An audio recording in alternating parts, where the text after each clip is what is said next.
భూమి కంపించిన నేపథ్యంలో సునామీ హెచ్చరికలు జారీ చేశారు. వరుస భూకంపాలతో వణికిపోతున్నారు ప్రజలు. 5 రోజుల వ్యవధిలో రెండోసారి భూకంపం సంభవించడం, అది కూడా 6.2 తీవ్రతతో భూమి కంపించడంతో ప్రజలు తీవ్ర భయాందోళనకు గురైనట్లుగా తెలుస్తోంది. ఇళ్లు విడిచి ప్రజలు బయటకు పరుగులు తీశారు. ఇప్పటికే అక్కడ అధికారులు సహాయక చర్యలు చేపట్టారు. ప్రజలను సురక్షిత ప్రాంతాలకు తరలిస్తున్నట్లుగా తెలుస్తోంది.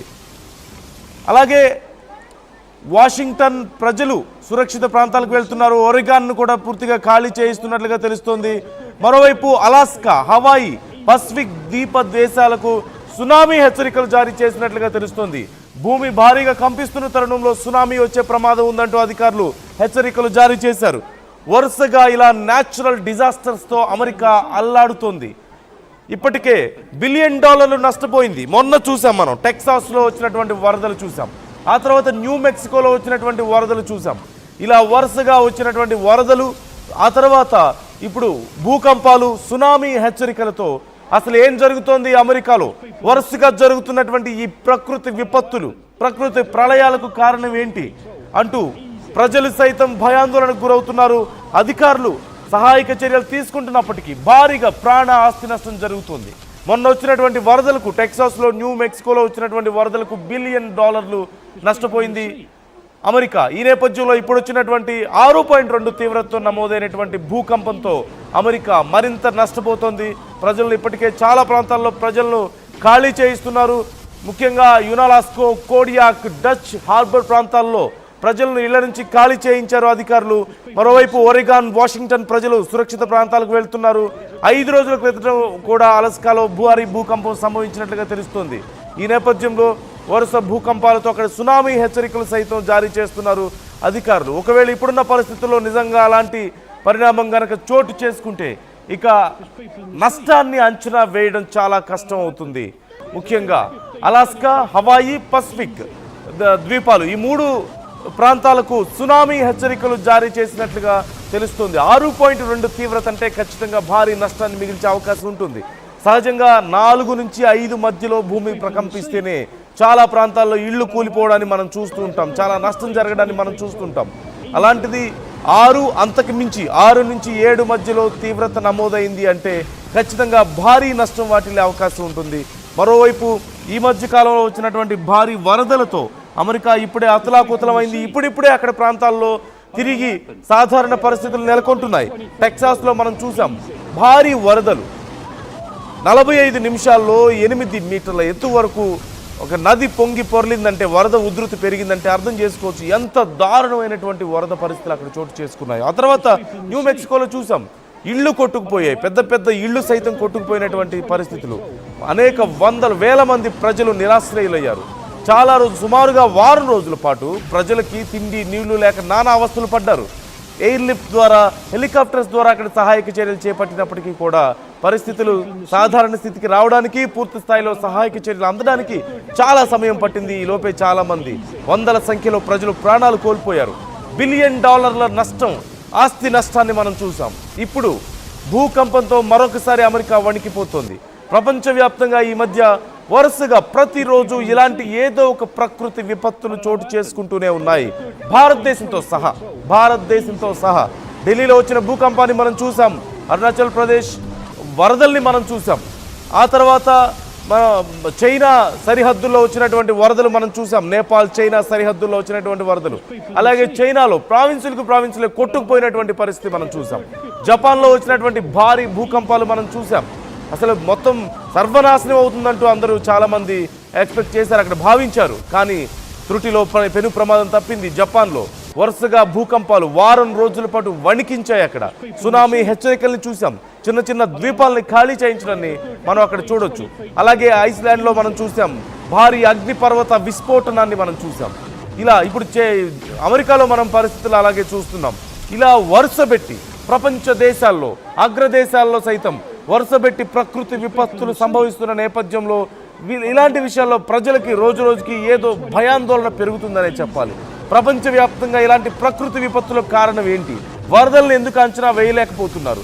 వర్షాలు ఏ స్థాయిలో కురుస్తాయో ఎందుకు అంచనా వేయలేకపోతున్నారు అనేది ఒక కీలకమైనటువంటి అంశం. అంటే అంచనాలకు మించి ప్రకృతి ప్రకోపిస్తున్నటువంటి తీరు మనం చూస్తున్నాం. ఈ నేపథ్యంలో అమెరికా ముఖ్యంగా వరుసగా ఏదో ఒక న్యాచురల్ డిజాస్టర్స్తో అల్లాడిపోతుంది. ప్రజలు తల్లడిల్లిపోతున్నటువంటి పరిస్థితి మనకు కనిపిస్తుంది. భారీగా ప్రాణ నష్టం, భారీగా ఆస్తి నష్టం, బిలియన్ డాలర్ల నష్టాన్ని మనం చూస్తున్నాం. ఓవైపు అమెరికా, ప్రపంచ దేశాలన్నీ కూడా చాలా దేశాలు యుద్ధాలతో సతమతం అవుతుంటే అమెరికా మాత్రం ఈ న్యాచురల్ డిజాస్టర్స్తో సతమతం అవ్వాల్సినటువంటి పరిస్థితి కూడా మనకు కనిపిస్తుంది. ఇలా వరుసగా చూస్తూనే ఉన్నాం.